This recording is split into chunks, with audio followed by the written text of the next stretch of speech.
guys, excuse me.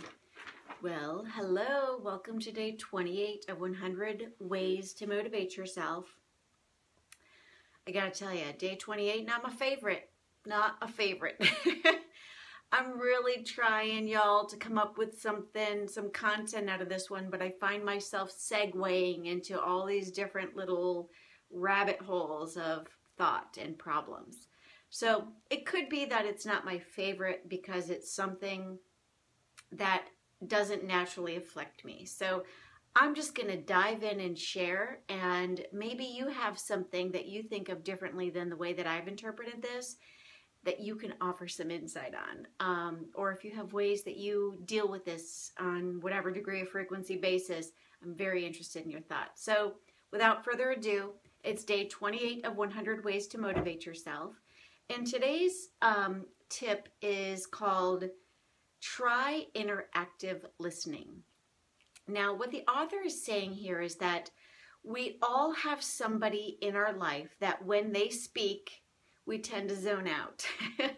And it's usually because the conversation is either one-sided or that we tend to just know what they say. And we just kind of dread talking to them because they just speak in a monotone and they're not very engaging. And so as a result, we lower our level of engagement. And when we lower our level of engagement with them, we lower our level of consciousness, and it creates a form of laziness within us. So the author suggests that we get aware when we're doing this within ourselves and to be more interactive instead of just going, oh, and just agreeing with the person, to really try engaging with the person and trying to be interactive with them. The author goes on to say that you should treat people the way that you want to be treated, but that he also says that when we're listened to, that it creates us.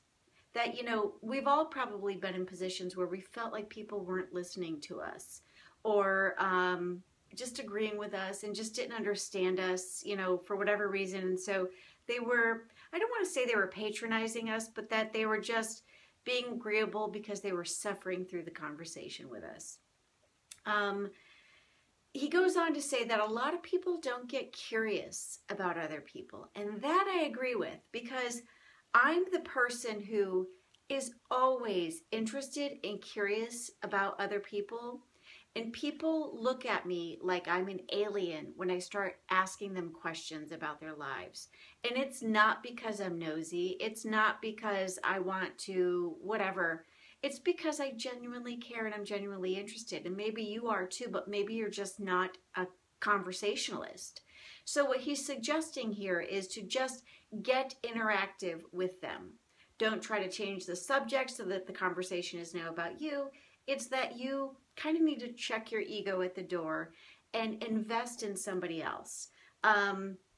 He goes on to talk about how, a lot of people sometimes, they'll bring the conversation back to themselves repeatedly and how difficult that is and how they kind of suck the life out of us a little bit.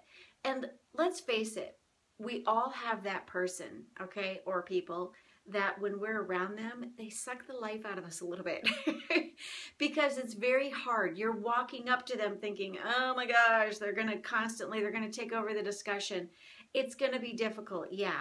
But what I need to challenge you and myself with is the fact that I'm sure at some point in our lives, we have been that person.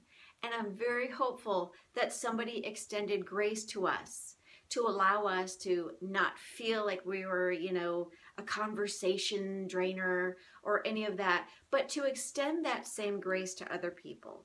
That when somebody is coming to you and they are talking to you and the conversation is repeatedly about, them, and they don't show any interest in you, to acknowledge the fact that, you know what, you have made them that comfortable and that warm, that they feel comfortable and warm in talking to you. And maybe there's nobody else in their lives who they can talk to or shows any interest in them. And for that matter, maybe there's been nobody in their life to teach them how to be a conversationalist, you know, and they're kind of stuck in in their youth. You know, I mean, think about a child. A child's favorite topic is me, mine, mine, mine. And so they're kind of stuck in their elementary stages where that's all they know how to talk about. That's all they're interested in is themselves, because nobody has ever been, you know, teaching them how to exchange. So what I recommend to you that I gleaned from this particular chapter, if you will, is that pay attention to yourself. Are you the person who constantly talks about yourself, or are you the person who allows other people to talk, you know? And do you find yourself struggling because nobody ever wants to talk about you? Well, you know, I get it. I have friends and family who do this to me. And what I try to do is I realize, and I'm not perfect, because, you know, even as we speak, the last couple of days, I've found myself with personality conflicts. To just constantly check your ego at the door and know that every engagement is not going to be, you know, full of life for you, but that you might be breathing life into somebody, that you might be sowing a seed in their heart, that you might be the only discussion they have had in a day or a week, and that the fact that you ask questions or that you are interested in them, the absolute fact of that alone might completely breathe life back into them. And I know that's hard. And I know, you know, I don't have all the answers on this one because it's difficult. And especially if you just had a day, you just don't feel like dealing with people. So, you know, I think on some level we can all relate to this one. But the only parting thought I really have for you is to remember that in order to have a friend, you need to be a friend. And that, you know, if you're a Christian and you believe in God, then, you know, there isn't anything that you're doing that is off limits. Sow a seed in somebody else. If it looks as though they need the discussion to be, you know, one-sided, allow it to be one-sided. You've probably done it before. Somebody probably extended grace to you. Extend the grace. And that, in and of itself, is sowing a seed. All right, there you go. That's my attempt to make the best out of this one. Day 28, try interactive listening. Just get in there, get curious, ask questions, step outside of yourself, be a friend in order to get a friend. There you go, guys. Have a good day. Bye.